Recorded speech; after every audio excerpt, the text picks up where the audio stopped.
Everybody has an image. Everybody has a certain connect with the audience. I think it is our responsibility as an industry to use this goodwill which has been gathered by the stars. We have seen this happen at least twice in Tamil, once in Hindi, where nothing was working, nothing was working, nothing was working, and then 2 years later, it starts working. What we need now, and we strongly believe in this, is that the big star films, once they start working, it sets up the ecosystem where the mid-level films will start working. When the mid-level films start working, people will go see the small gems. I can't do that. Like, I can't look at the actor's eyes, see what is the emotion being portrayed, and look down to read what is the line. So I would rather watch a dubbed version. For all film-related interviews, reviews, and content, please like and subscribe to Pooja Talwar. You can also follow me on Twitter and on Instagram. So lovely to see you guys again. So many congratulations. And you're just putting up raising the bar. So what can we expect in second season? How gritty is it going to be? So there is a crime which leads to the investigation. And then there are 8 girls who become the suspects in the crime. So this idea which we have set up in the first season, right, that it's a small town, big crime set against the background of a micro festival. So those elements are there, but everything gets a little more ambitious, I would say. The narrative scale is more ambitious. The number of characters has just gone up all over again. And we are hoping to maintain depth for each one of these many characters over the season. Visually, also, we're trying to explore bigger. No, I'm sure it must be so challenging. But what really intrigued me when I was, reading the premise and having seen the first season, is the femininity. Here it's set against the background of a festival where you're invoking the goddess, but then you're seeing the struggles of the female, where you're invoking the female form, but then what the feminine is actually going through. I like that blend. And you said 8 actresses, they celebrate those 7-8 days of Navratri when you're invoking that. Was there somewhere subconsciously playing upon that aspect as well? Actually, it was more than even subconscious, it was pretty conscious. See, one thing which we like about long form, doing series, you have a lot more space to explore a lot of characters, especially female characters. So in a film format, you are kind of restrained to a protagonist and an antagonist and probably a few characters. So this one, you have a lot more scope. So the plot is tight. It's not like what typical women-centric kind of thing or anything. But you have a lot more scope to explore strong female characters. So we went all out. So when we found the festival, this is Ashtakali festival, that is 8 Kalis. So then, okay, that really set the mood. Okay, let's get 8 Kalis. So that was... And I think the one difference is these are the women characters are all gritty fighters. This is not about seeking validation. It is not about actually anything. Finding themselves or anything. It's all, they are the rough and tumble kind of girls. So that for us is something which we really believe in, that the portrayal of women on screen, somewhere I think it is getting into self-realization, growing up. My biggest gripe is why are they only growing up? When will they become adults? That is one thing, And if there is an avenging woman, there is a very sad backstory. If she's ambitious, then there is something has happened. But why can't we just deal with her the way, what you were saying, sorry I interrupted, is she's a human being. She is just this person, irrespective of gender. I can be perfectly normal, but have a psychopathic brain. I think one of the things is we like to set the plot outside the person. So generally what we write will not have an introspective plot. It is not about characters finding themselves. The plot is something else. But in the process of dealing with that external plot, characters discover certain things about themselves. So for us, this is the balance which we would like to create in our writing, where you have a plot engine which keeps moving at a fast clip, where characters have to react, and at one point they have to be the ones who are propelling the movement of the plot. And for us, one of the things which we learned in film school, no, is that character is action, action is character. Action not as in fight, but you see character in the way they handle conflict. So our characters' growth don't come through sudden realization at any point. It will come to the audience when they respond to a certain situation or what are the choices they make. This we wanted for the women characters. And I think Suzhal as a series was built on that idea that the women should have the agency to do that. It shouldn't be at the behest of male characters. So like in season 1 also, it won't be like Sakra who comes and saves Nandini. Yeah. So they need to stand up for themselves and they need to have a lot of agency. Absolutely. So something very interesting that you said, Nandini, was the fact that when do they grow up? You know, we still have narratives where there's slice of life, coming of age, not going beyond that, maybe because society is also not, it's also taking little baby steps, and, you know, art reflects life, life reflects art. But what is that one thing that you just feel that the tropes they should just now do away with when it comes to storytelling? Because I'm sure as filmmakers and writers, you are seeing this so-called creative crunch where you don't know what's working and what you think won't work is working. I think we need those stories also. It is just that we need a lot more stories, which so that doesn't become the only narrative. I mean, growing up or finding yourself or like validating yourself for somebody, that shouldn't be the only narrative. So I strongly feel one narrative which needs to get kicked out is the hero saving the girl. That for me, it's about time. I mean, we have had every possible variation of that you're not going to find anything unique. Even if you set it up as that, it has to be either ironic or that should be just the setup which leads into something else. There is a twist in that. Yeah, the story can't be about the hero saving the girl, saving the damsel in distress. We've done that for 2000 years. We don't need to do that anymore. This is what the audience wants to watch, because I understand the producer's perspective also. You know, like I spoke to a writer who said, we will write honestly, because what's happened is now the movie's flopping. They're saying writing is weak. The writer says it gets diluted by the time it reaches, and then it further gets diluted when it reaches the edit table, and it's totally diluted when it's on the screens. So, it's basically actually, we've been part of a couple of those conversations.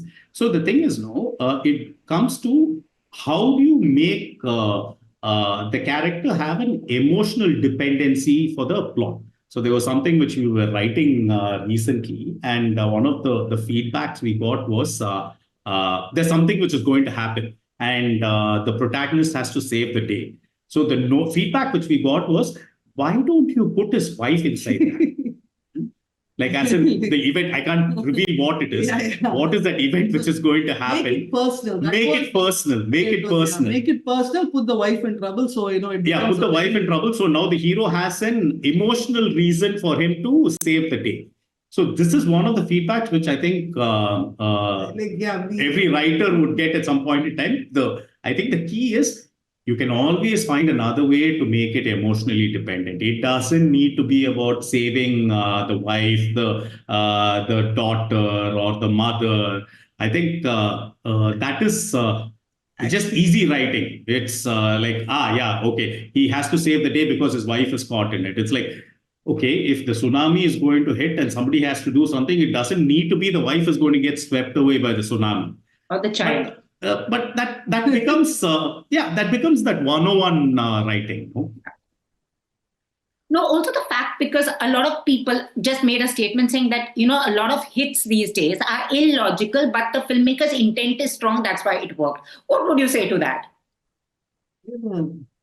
See, there is something to be said about truth on screen. It might be a truth which we don't accept. There are a whole bunch of films out there which have released over the past 4-5 years, which are not acceptable to us as an audience. But from a filmmaker's point of view, if you can appreciate the veracity which the filmmaker is bringing to that, I don't know if it makes it any better, but that's one explanation which you can give. That conviction. Conviction. I mean, that we've also felt a lot of times. Okay, we can't make that film But whoever has made it with that conviction. I mean, that is him or her viewpoint. That is their worldview, no? So I mean that I don't think there's any right way to go about it. So kudos to them. Yeah, so this is a politically correct answer. We are giving you a... No. I totally get that, because I was just wondering, because, Vikram Veda, as you said, in Tamil was huge hit. Hindi, it did well, but maybe it's not the response that you wanted. So even now there have remakes happening of hit Tamil films. It's not working. It's just not working. What I was just I think asking that about age is that. done. There I is... was shocked. I mean, why are they again remaking something? I mean, I saw some announcement. Yeah, and the other process is also happening where a couple of successful Hindi movies, the rights have been bought by Telugu or Tamil producers to remake it over here. I think post-pandemic, one thing we all have to accept is that content travels across languages. I mean, now people are watching stuff in, forget Indian languages. I mean, there are Korean shows which are doing extremely well over here. Korean movies, once they come on the platforms, are doing extremely well. A show like Squid Games did extremely well. So I think the time of remakes is done. What we need to concentrate on is getting the dubbing right, so that if they do see the dubbed version, they get a really good dub, and maybe give the audience the idea of reading subtitles and watching the emotion. And it's not an easy craft. We take it for granted that we can watch a visual, read the subtitle, but it's an eye flicking thing where you're seeing the emotion in the eye, plus you'll have to drift down to read the subtitle.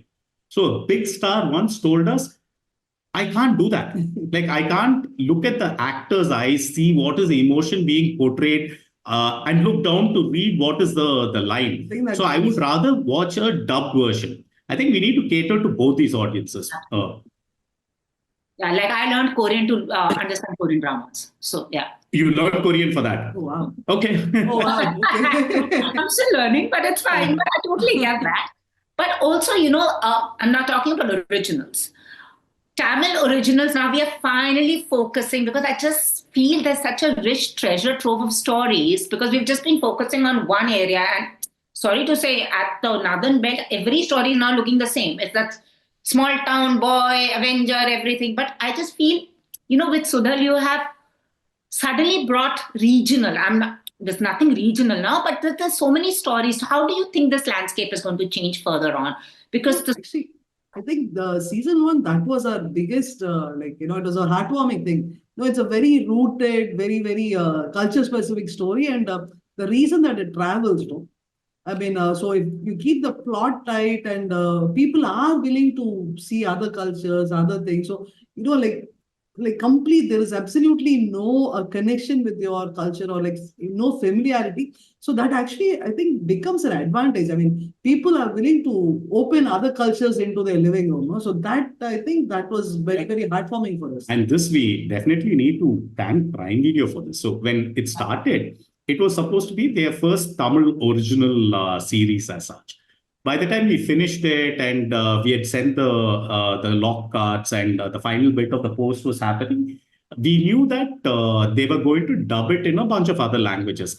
So we thought, Telugu, Kannada, Malayalam will definitely happen. And they tell, we are doing it in Hindi also. We thought, great, okay, so it'll release all over India. Then a little while later, Prime Video comes and tells us that it's going to take a little more time to release, because we are subtitling it and dubbing it into a whole bunch of other international languages. Wow. So we were surprised. So they were going behind this idea that content is now going to be watched not just all over India, but in a whole bunch of different places. And the subtitling in, say, Portuguese or Spanish and all that actually expands our audience.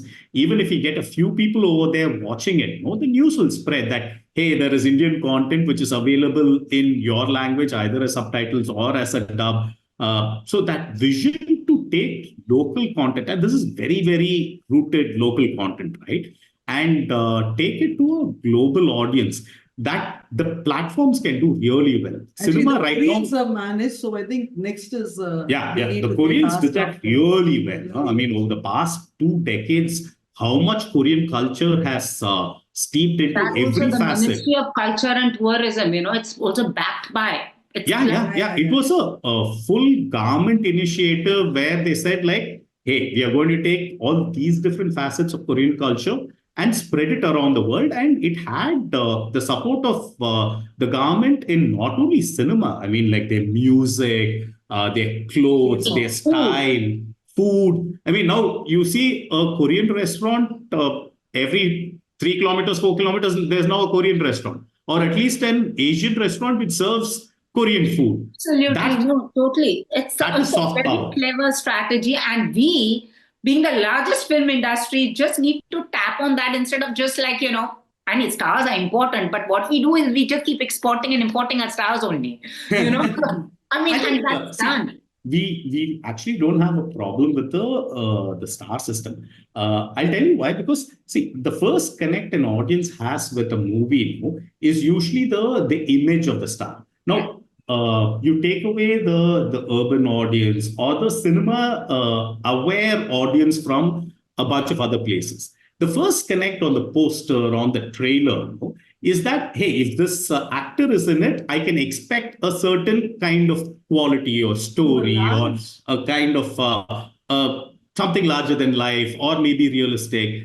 So we need to use what the stars give us in terms of a presence way better. I think it is our responsibility as an industry to use this goodwill which has been gathered by the stars or by the second level actors, third level actors. Everybody has an image. Everybody has a certain connect with the audience. How do we use it either straight out, or how do you use that to set up something which will subvert it and make it even bigger, better? Like the best example would be Shah Rukh's performance in Dawn. I mean, like I thought that subverted the idea of Shah Rukh, though we have seen Shah Rukh in Dar and Basigar and all that. So this was not completely off left field, but from what he had been doing at that point of time, brilliant. Absolutely. No. And I think Indian film industry itself, no? See, I mean, other than Hollywood, our country has been one nation which has actually been having a strong film industry, I mean, other than Korea. So that, I think, to a large extent, no, it kind of boils down to a star system. So you have a healthy, I mean, a big Tamil and Telugu and Hindi and all that. So that Friday, that pressure to go watch, no, somewhere Europe, somewhere, I think that's where they lost Actually, it. most of Europe has lost it. I mean, most of South America has lost it. So our stars are also struggling with their movies, the big stars, and it's the underrated, the underdog who's, coming up and like... It's just a passing phase, Pooja. I think eventually, like I'm saying very soon, maybe this year or next year, that cycle will be back. See, we've gone through this many times, even at least twice since we've been in the industry. And we've been here from 2005 when we started our first film. So in that period, in Tamil and in Hindi, we have seen this happen at least twice in Tamil, once in Hindi, where nothing was working. And then 2 years later, it starts working. What we need now, and we strongly believe in this, is that the big star films, once they start working, it sets up the ecosystem where the mid-level films will start working. When the mid-level films start working, people will go see the small gems, the films which are made for a tight budget, which become crossover hits. We are very, very optimistic people. That habit of going to the theater will happen. Okay, this is like a proper form of entertainment. So heartening to hear this, because everybody is already writing obituaries. Because no, not yet even close. This is also not working. I'm like, why has our films become just like this long extended thing, like goodbye? It is like goodbye, rest in peace now. But this is very, very heartening to know. But, my whole thing is a lot of films these days have started looking like memes and reels. Are we catering to that audience now? Will we have to start catering to that now? No, I think we shouldn't be trying to replicate that in cinema and in long form storytelling because see, that is not the strength of this medium. Cinema has you're watching something which is 100 feet tall. So there is an obvious spectacle to it, and that's what you need to use. You can't use the technique which you use for viewing something on this small screen size, right? And long form storytelling, like on OTT platforms, have something else. It's the narrative piece. It's the story which is hooking you, how the story twists and turns, even for a family drama or a love story. The OTT the long form medium offers you the scope to take you through a journey of twists and turns. There is something to be said about reels, and it has a specific format and something which is attractive about it. But you can't take that and put it in cinema. You can't take that and put it in OTT. Absolutely. I mean, yeah, it won't sustain. I mean, you rather watch it on your phone, like way more entertaining, way more stuff on. So You are very Eventually- optimistic. No Last much. few films have looked like one extension of Reels. But anyways, it's being very optimistic. Speaking of now, what next after this? What can I expect? So we've just about finished outlining our feature film. There's 2 scripts actually. So both of them are in that stage where after working on it for the past few years, many years, we are at that place where we are saying like, okay, now we this are is the ready. film we want to make. Yeah, and now we'll start mounting it. So hopefully by the end of this year, we should be on floors with that film. Wow. So nothing more, just this, the announcement we'll wait for. Yeah. Now it's in that early stage. We have finished writing. For us, Yeah, that is the big biggest, milestone. yeah. After this, everything else will fall into place. It would be in Tamil or is it Hindi, So Tamil? one of it is definitely in Tamil. The other one could be Hindi or Tamil or Telugu. We'll decide depending on how the project gets mounted. But one has to be Tamil. Waiting to watch that. Lovely chatting with you like always. And thank you very much. Thanks. Pooja. Thank you. Bye. Bye. Bye-bye. If you've liked this interview, please like, share, and subscribe. Follow me on Twitter and Instagram.